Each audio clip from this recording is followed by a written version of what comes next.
Welcome to LACS। चलिए start करते हैं MS वर्ड की अगली क्लासेस। तो हम MS वर्ड स्टार्ट कर लेते हैं। स्टार्ट बटन पे जा करके MS ऑफिस पे हम क्लिक कर लेते हैं यहाँ पे। तो यहाँ पे MS वर्ड का पेज ओपन हो जाएगा। आज हम सीखेंगे रेफरेंस टैब। रेफरेंस टैब में सीखेंगे हम टेबल ऑफ कंटेंट और फुट नोट का। पिछली वीडियोज में हमने पेज लेआउट के बारे में, इंसर्ट टैब के बारे में, होम टैब के बारे में पार्ट बाई पार्ट समझा चुका हूँ। तो आज हम सीखते हैं रेफरेंस टैब। रेफरेंस टैब में पहले हम समझते हैं कि टेबल ऑफ कंटेंट होता क्या है। तो टेबल ऑफ कंटेंट दोस्तों इंडेक्स बनाने के लिए यूज होता है। तो इंडेक्स कैसे बनाते हैं मैं आपको बता देता हूँ। मैं पहले इंसर्ट पे आ जाते हैं। यहाँ पे बहुत सारे ब्लैंक पेजेज ले लेते हैं। यहाँ पे आप देखोगे मैंने बहुत सारे यहाँ पे ब्लैंक पेजेज ले लिए हैं, और भी ले लेते हैं। यहाँ पे ब्लैंक पेजेज मैंने 8 ब्लैंक पेजेज ले लिए हैं। तो हमें सबसे पहले टेबल ऑफ कंटेंट स्टार्ट करने के लिए पहला पेजेज मैं ऐसे ही छोड़ देता हूँ। आ जाते हैं दूसरे पेज पे। यहाँ पे मैंने इस पेज में पहले जैसे डाल दिया मैंने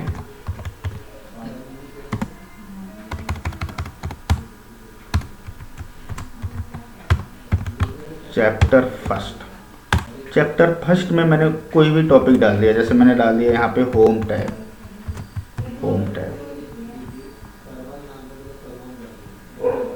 फिर आ जाते हैं, मान लीजिए होम टैब के बारे में यहाँ पे कुछ भी हमने लिख दिया। बुक्स वगैरह जैसे बना रहे हैं उसके लिए यूज करते हैं। मैंने यहाँ पे होम टैब के बारे में यहाँ पे बना दिया।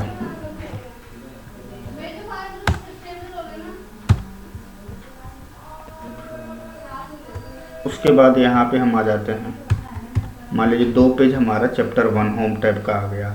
इस पेज में हम आ जाते हैं, जैसे मैंने ले लिया यहाँ पे चैप्टर 2, और इसमें हम डाल देते हैं इंसर्ट टैब।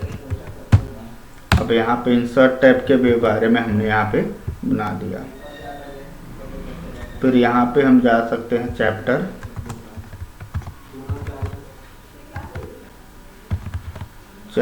3। चैप्टर 3 में हमने डाल दिया पेज लेआउट टैब। अब यहाँ पे हम पेज लेआउट, ये मैं वैसे ही लिख दे रहा हूँ रैंड कमांड यूज करके। आप उसके टॉपिक के बारे में भी लिख सकते हैं। और नेक्स्ट पेज मान लीजिए ये 2 पेज में हो गया। नेक्स्ट पेज में आ गए हम। हमने यहाँ पे डाल दिया चैप्टर 4।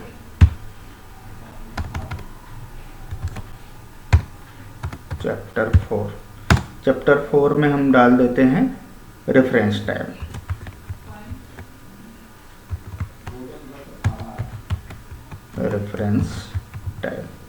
और भी अगर आप कोई चैप्टर वगैरह बनाना चाहते हो तो और भी बना सकते हो। मैं इतने में ही समझा देता हूँ आपको कि किस तरीके से यूज करते हैं। और कोई बनाना है मैंने इस पे बना दिया लास्ट वाले पे चैप्टर 5 के नाम से।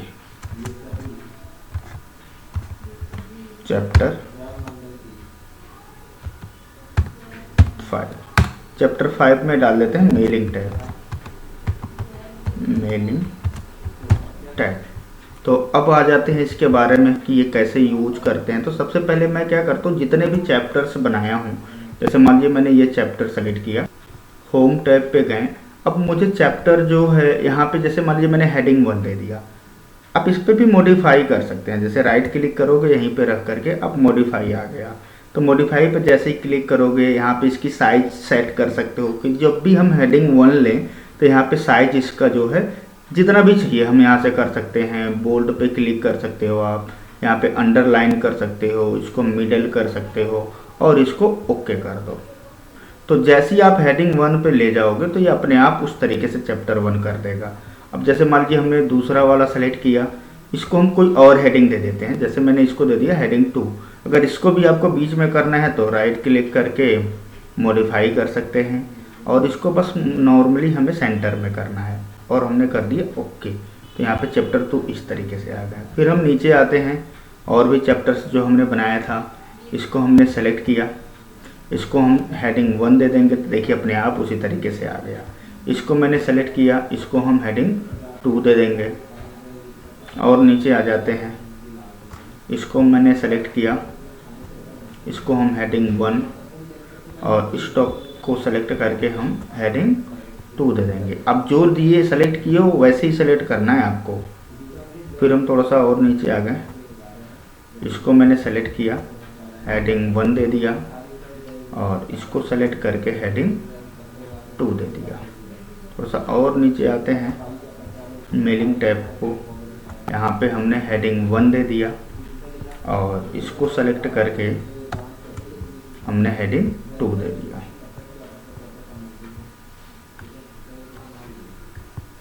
तो यहाँ पे हमने अपने सारे सेलेक्ट कर लिए। अब हमको वापस जो है पहले पेज पे आ जाते हैं जहाँ पे भी हमें इंडेक्स बनाने हैं। तो इंडेक्स बनाने के बाद मतलब हेडिंग सेलेक्ट करने के बाद आप रेफरेंस टैब पे वापस आओगे तो यहाँ पे लिखा है टेबल ऑफ कंटेंट। जैसे ही यहाँ पे आप टेबल ऑफ कंटेंट में आओगे, यहाँ पे अलग अलग फॉर्मेट है, आप कोई सा भी फॉर्मेट सेलेक्ट कर सकते हैं।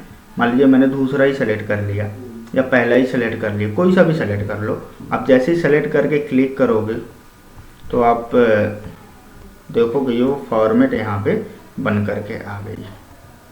तो इस तरीके से अब ये भी देख सकते हो कि ये चैप्टर कौन से हैं, 8वें नंबर पेज पे है, ये चैप्टर हमारा 7 नंबर पेज पे है, ये चैप्टर हमारा 5 नंबर पेज पे है। तो आप यहाँ पे बना सकते हो। अगर आप यहाँ पे जाना है चैप्टर 5 पे तो आप क्या कंट्रोल प्रेस करो, कंट्रोल प्रेस करने के बाद इस पर क्लिक करो।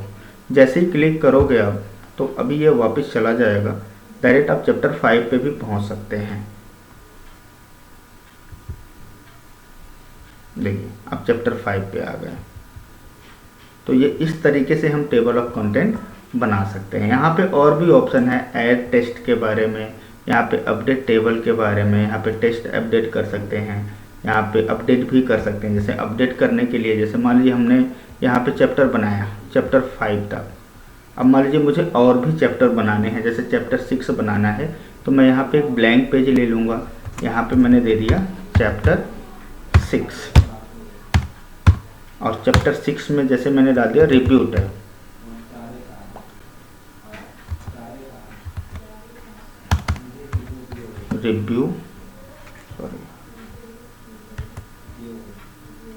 मैंने डाल दिया यहाँ पे रिव्यू टैब। अब सेम वही प्रोसेस आपको फॉलो करने हैं। इसको आपको सेलेक्ट करके हेडिंग 1 देना है जैसा भी हमने उसको दिया था, और इसको सेलेक्ट करके हेडिंग 2 देना है। तो अभी जब आप वापस अपने सीट पे आओगे जहाँ पे आपने इंडेक्स बनाया था, यहाँ पे देखो चैप्टर 6 नहीं दिखा रहे हैं। तो जैसे ही आप रेफरेंस टैब पे आओगे, हमने दूसरे में लेबल में किया था, अपने आप आ गया। यहाँ पे जैसे ही अपडेट करोगे तो यहाँ पे लिखा है अपडेट एंटायर टेबल, और इसको जो है ओके कर दोगे तो यहाँ पे देखोगे चैप्टर 6 अपने आप जो है इस पर अपडेट हो गए। तो आपको टेबल ऑफ कंटेंट समझ में आ गया होगा। हम आगे बढ़ते हैं, फुट नोट का यूज करते हैं। तो मैं कंट्रोल एन से नया पेज ले लेता हूँ, यहाँ पे कुछ टाइप कर देता हूँ इक्वल टू रैंड करके। अब आ जाते हैं रेफरेंस टैब में, हम फुट नोट के बारे में सीखेंगे। तो फुट नोट में मैं आपको बताता हूँ सबसे पहले insert foot note. Foot note होते क्या हैं, तो इसका शॉर्ट है ऑल्ट कंट्रोल और एफ। तो ये ऑटोमेटिकली जो है टेक्स्ट के नीचे आ जाता है। जैसे अभी मैं आपको बता देता हूँ, मैं यहाँ पे ना कुछ शॉर्ट फॉर्म में लिख देता हूँ। जैसे मैंने लिख दिया रैम, यहाँ पे लिख दिया मैंने CPU, यहाँ पे कोई और हमने डाले, कहीं पे भी डालो, कोई ज़रूरी नहीं है कि आप वहीं पे डालो। यहाँ पे मैंने डाल दिया LACS। अब जैसे ही इस पे रख करके आप, अब रैम का फुल फॉर्म है रैंडम एक्सेस मेमोरी, तो आप यहाँ पे जा करके जैसे ही फुट नोट पे क्लिक करोगे तो आप उसी पेज में आप देखोगे लास्ट में जो है यहाँ पे फुट नोट ओपन हो गया। अब उसका फुल फॉर्म लिख सकते हो, रैंडम एक्सेस मेमोरी।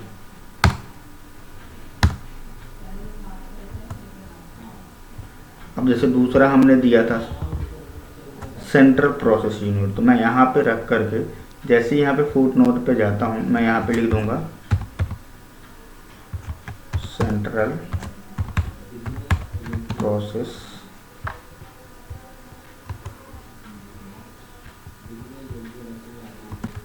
यूनिट। और तीसरा मैंने बनाया था LACS, अपने इंस्टीट्यूट का नाम बनाया था। तो हम जैसे इस पे जो है इंसर्ट फुट नोट पे आएंगे तो यहाँ पे हम डाल सकते हैं लक्ष्य एकेडमी ऑफ कंप्यूटर साइंस। तो अब यहाँ लिखने के बाद हम आ जाते हैं वापस ऊपर। अब जैसे ही अब पॉइंटर को जो है माउस पॉइंटर को रैम पे ले जाओगे तो यहाँ पे फुल फॉर्म दिखा दिया कि रैंडम एक्सेस मेमोरी। सीपीयू पे ले जाओगे तो सेंट्रल प्रोसेस यूनिट, LSCS पे ले जाओगे तो लक्ष्य एकेडमी ऑफ कंप्यूटर साइंस। तो इसके लिए यूज करते हैं। अब जैसे मान लीजिए हमने यहाँ पे रखा, अब यहाँ पे माउस ले जाएंगे तो अपने आप दिखा देगा रैंडम एक्सेस मेमोरी। अब मुझे डायरेक्ट यहाँ पे जाना है तो आप जो है शो नोट्स पे आओ तो यहाँ पे आ जाएगा वहाँ पे। और अगर आपने यहाँ पे रखा फिर शो नोट्स पे ले गए तो यहाँ पे दिखा देगा ये यहाँ पे लिखा हुआ है। तो इसके लिए यूज कर सकते हैं। नेक्स्ट पे जा करके यहाँ पे नेक्स्ट पे आना है तो नेक्स्ट पे आ जा सकते हैं। यहाँ पे प्रीवियस पे जाना है तो प्रीवियस पे भी जा सकते हैं। तो जहाँ भी जाना आप यहाँ से यूज कर सकते हो। तो अब हम आपको बता देंगे इंसर्ट इंड नोट के बारे में। तो मैं वापस इसको डिलीट कर देता हूँ। इंसर्ट इंड नोट के बारे में ही समझते हैं। ये इंड नोट क्या होता है। अब देखिए जैसे मैंने यहाँ से हटाया ना, यहाँ पे वो पॉइंट नहीं दिखाएंगे। मैं यहाँ पे रख करके अगर इसको हटाता हूँ, डिलीट कर दूंगा तो यहाँ पे ये नहीं दिखाई देगा। फिर यहाँ पे रख करके रैम पे रख करके मैं इसको डिलीट कर देता हूँ तो यहाँ पे आप देखेंगे जितने भी मैंने इंसर्ट फुट नोट बनाए थे सब हट गए। तो ये बेसिकली क्या होता है, शॉर्ट फॉर्म को फुल फॉर्म में कन्वर्ट करके आप नीचे लिख दो और यहाँ पे जैसे ही माउस पॉइंटर को ले जाओगे अपने आप फुल फॉर्म में दिखा देगा। अब हम सीखेंगे इंसर्ट इंड नोट के बारे में। जैसे मैंने यहाँ पे रखा और इंसर्ट इंड नोट पे क्लिक किया तो यहाँ पे जैसे ही पैराग्राफ खत्म होगा उसके नीचे ही सेम वही चीज़ें यूज होती है, लेकिन जहाँ से आपका लिखना खत्म होगा उसके नीचे ही वो इंड नोट बनाना स्टार्ट कर देगा। अब जैसे मैंने डाल दिया यहाँ पे रैंडम एक्सेस मेमोरी। अब यहाँ पे आ जाओ तो देखो रैंडम एक्सेस मेमोरी सेम वही चीज़ें हैं, बस यहाँ पे जैसे ही पैराग्राफ खत्म होगा उसके नीचे ही आपको दिखा देगा। तो आपको फुट नोट समझ में आ गया होगा, दोनों कमांड, टेबल ऑफ कंटेंट समझ में आ गया होगा। आगे हम पढ़ते हैं इसके बारे में, इंसर्ट किटेशन के बारे में। अब इसके बारे में हम समझते हैं ये किस लिए यूज करते हैं। तो मान लीजिए हम पहले इसको हटा देते हैं यहाँ से। अब जैसे ही हम इस पर क्लिक करेंगे, इसका यूज किस लिए करते हैं आप ये देखिए। जैसे मान लीजिए ये बुक बना है, अब ये बुक्स हम कोई चीज़ बना रहे हैं तो ये जिसके इसके राइटर कौन है उसके लिए लिखना हो तो हम इसका यूज करते हैं। जैसे ही हम यहाँ पे क्लिक करेंगे तो यहाँ पे कह रहा है ऐड न्यू सोर्स। तो जैसे ही हम ऐड न्यू सोर्स पे क्लिक करेंगे तो यहाँ पे कुछ इस तरीके से आ जाएगा। टाइप ऑफ सोर्स, आप क्या चीज़ बना रहे हो तो यहाँ पे क्लिक करोगे, बुक्स के सेक्शन बना रहे हो, जनरल आर्टिकल बना रहे हो, आर्टिकल कोई भी चीज़ें आप, जैसे मान लीजिए हम बुक बना रहे हैं तो हमने बुक पे क्लिक किया, यहाँ पे ऑथर का नाम मान लीजिए हमने लिख दिया, यहाँ पे मैंने लिख दिया बबलू। और यहाँ पे कोऑपरेट ऑथर और कोई है तो यहाँ पे लिख सकते हो। टाइटल मैंने लिख दिया तो टाइटल आप कुछ भी लिख सकते हो, जैसे मैंने लिख दिया यहाँ पे, या इस तरीके से लिख सकते हैं। MS ऑफिस का है तो MS वर्ड लिख दिया मैंने। ईयर मैंने डाल दिया 2021। सिटी भी डाल सकते हैं, सिटी मैंने डाल दिया दिल्ली। पब्लिशर, यहाँ पे कोई पब्लिशर के नाम लिख देते हैं, जैसे मैंने डाल दिया LSCS। स्टैंडर्ड नंबर भी डालना हो तो डाल सकते हो। और जैसे ही आप इसको ओके प्रेस करोगे तो यहाँ पे देखो कर्सर मैंने यहाँ पे रखा था तो यहाँ पे वो चीज़ें आ गई। अगर मैं यहाँ पे रख करके एंटर करता हूँ और यहाँ पे जैसे ही आता हूँ तो यहाँ पे देखिए अपने आप यहाँ पे आ गए। जैसे ही मैं इस पर क्लिक करूँगा तो वो यहाँ पे आ जाएंगे। ठीक है, अब यहाँ पे जैसे ही हम इस पे आएंगे मैनेज पे तो यहाँ पे देखिए जो चीज़ें हमने यहाँ पे लिखा था वहाँ पे आ गए। आप इसको कॉपी भी कर सकते हैं, डिलीट भी कर सकते हैं, उसमें एडिट भी कर सकते हैं। न्यू पे आएंगे अगर आप तो दोबारा कोई नया बना भी सकते हैं, ऐड कर सकते हैं उसमें। उसके बाद आप जब यहाँ पे आओगे इस पे स्टाइल पे, तो इस वर्ड के अलग अलग स्टाइल होते हैं, उसके लिए यूज करते हैं ये। और यहाँ पे आ गए बायोग्राफी। तो अब जैसे मान लीजिए वही चीज़ें हैं, बस बायोग्राफी में जैसे आप यहाँ पे क्लिक करोगे, अब मान लीजिए मुझे इस स्टाइल में चाहिए, इसको इस फॉर्मेट में चाहिए, जैसे आप यहाँ पे क्लिक करेंगे यहाँ पे देखेंगे उस फॉर्मेट में वो चेंज हो गया। देखिए यहाँ पे फिर वापस हम इसको इस पर क्लिक करते हैं, इस पे जाते हैं तो यहाँ पे भी देखोगे इसकी भी बायोग्राफी अलग फॉर्मेट में बन करके आ गई। तो आप इस तरीके से यहाँ पे जो है किटेशन और बायोग्राफी का यूज कर सकते हैं। अगला पॉइंट समझते हैं हम कैप्शन का। कैप्शन का किस लिए यूज करते हैं? तो कैप्शन का यूज करने के लिए मुझे कुछ इमेजेस चाहिए, क्योंकि ये इमेज पे ही यूज होता है। तो मैं क्या कर लेता हूँ, नीचे एक और ब्लैंक पेज इंसर्ट कर देता हूँ। यहाँ पे ब्लैंक पेज ले लेता हूँ। यहाँ पे भी मान लीजिए मैं कुछ लिख देता हूँ, इक्वल टू रैंड लिख दिया, ब्रैकेट ऑन ऑफ कर दिया, और मैं यहाँ पे कुछ पिक्चर चाहिए। आप शेप भी ले सकते हो। मान लीजिए हमने इस पे ये शेप ले लिया, यहाँ पे इस तरीके से हमने शेप को बना दिया। इसमें कोई कलरिंग वगैरह फिल करना हो तो फिल कर दिया। टेक्स्ट रैपिंग में जा करके हम स्क्वायर टाइप कुछ भी कर सकते हैं। इस तरीके से हमने एक पेजेस पे ये बना दिया। अब आप देखोगे ये पिक्चर पे जैसे ही हमने क्लिक किया, हम रेफरेंस टैब में आए, यहाँ पे इंसर्ट कैप्शन लिखा हुआ है। यहाँ पे देखिए मैसेज भी देता है, add a caption to a picture और अदर इमेजेस पे ही लगेगा। अब जैसे मैंने इस पर क्लिक किया तो यहाँ पे देखिए अपने आप आ गए फिगर नेम। आप यहाँ पे फिगर का नाम अपने आप मर्जी से भी लिख सकते हो, कुछ भी लिख सकते हो, जो भी चीज़ें लिखोगे वहाँ पे आएगा। यहाँ पे इक्वेशन डालना है, फिगर डालना है, टेबल डालना है तो टेबल पे भी आप बना सकते हो। पोजीशन, न्यू लेबल ऐड करना है, यहाँ पे नंबरिंग वगैरह 1 2 3 डालना है या कुछ और भी डालना है तो यहाँ से आप सेलेक्ट कर सकते हैं। और जैसे ही इसको लिखने के बाद जैसे ही आप इसको ओके करोगे तो यहाँ पे नीचे देखेंगे इस फिगर के बारे में फिगर 1 यहाँ पे दिखा दिया। अब जैसे मान लीजिए अब यहाँ पे बन गया। अब मान लीजिए कोई और हमने फिगर बनाया, मान लीजिए दूसरे पेज पे, यहाँ पे इंसर्ट पे आए, शेप पे गए, मान लीजिए कोई और शेप हमने यहाँ पे बना दिया। यहाँ पे इस तरीके से शेप बना दिया, इसको कोई और कलर में हमने कर दिया। यहाँ पे सेम वही प्रोसेस जैसा हमने ऊपर किया था। यहाँ पे करने के बाद फिर हम रेफरेंस पे आते हैं और यहाँ पे इंसर्ट कैप्शन पे आते हैं। अब यहाँ पे देखिए अपने आप वहाँ पे फिगर 1 लिया था तो यहाँ पे फिगर 2 ले लेगा, और यहाँ पे सारी चीज़ें सेलेक्ट कर सकते हैं और इसको जैसे ही ओके करेंगे तो यहाँ पे फिगर 2 दिखा देगा। अब मान लीजिए इनका भी हमें इंडेक्स बनाना है तो यहाँ पे देखिए इंसर्ट टेबल फिगर। आप जैसे ही यहाँ पे आएंगे तो आप इसको बस ओके कर देना है। तो जैसे ही ओके करेंगे तो यहाँ पे देखिए फिगर 1, फिगर 2 ये पहले पेज नंबर पे है, ये दूसरे। अब कंट्रोल दबा करके जैसे मैंने इस पर क्लिक किया तो आप देखेंगे डायरेक्ट उस पर आ गए। तो इस तरीके से हम यूज कर सकते हैं। अब मान लीजिए हमने कोई और पेजेज ले लेते हैं, ब्लैंक पेजेज ले लेते हैं, इंसर्ट टैब में जा कर के और ब्लैंक पेजेज ले लिया। यहाँ पे मैंने कोई चीज़ टाइप किया, इक्वल टू रैंड लगा करके। यहाँ पे भी मान लीजिए हमने कोई पिक्चर लगा लिया, शेप पे जा करके ये शेप हमने बना दिया। इसको भी हम कोई कलर वगैरह में कर दिए और इसकी भी पोजीशन जो है टाइट कर दिए। अब यहाँ पे आप जाओगे रेफरेंस में और जैसे इस पे इंसर्ट कैप्शन पे आओगे तो यहाँ पे देखिए फिगर 3 ले लिया और ओके कर दिया। तो यहाँ पे फिगर 3 आ गए, लेकिन यहाँ पे देखेंगे इंडेक्स में ऐड नहीं हुआ। तो इसमें ऐड करने के लिए इस पर जैसे ही आप क्लिक करोगे तो यहाँ पे देखिए लिखा है अपडेट टेबल। जैसे ही अपडेट टेबल पे जाएंगे यहाँ पे लिखा है अपडेट इंटायर टेबल और ओके कर सकते हैं। जैसे उसका यहाँ पे देखिए फिगर 3 आ गया।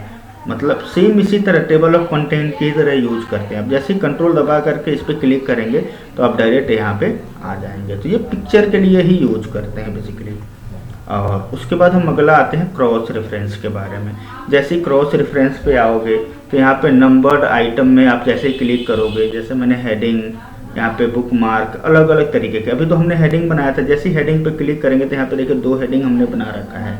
और जैसे ही हमें कुछ, जैसे मान लीजिए ये सेलेक्ट किया हमने, इसको मैंने कर दिया इंसर्ट, तो यहाँ पे ये चीज़ें दिख दी। अब जैसे ये चीज़ें बना रखा हूँ, इस पर करके हमने इंसर्ट कर दिया। तो इसका यूजेज बेसिकली क्या होता है, मान लीजिए हमने कंट्रोल दबा के जैसे इस पर क्लिक करूँगा डायरेक्ट वहाँ पे पहुँच जाऊँगा। और दूसरा मैंने बना रखा है, जैसे मैंने कंट्रोल दबा करके इस पर क्लिक किया तो बायोग्राफी पे पहुँच जाएंगे। तो आई होप ये कमांड अच्छे से समझ में आ गया होगा। अब हम नेक्स्ट वीडियो में इंडेक्स और टेबल ऑफ ऑथराइज के बारे में, अथॉरिटी के बारे में समझेंगे।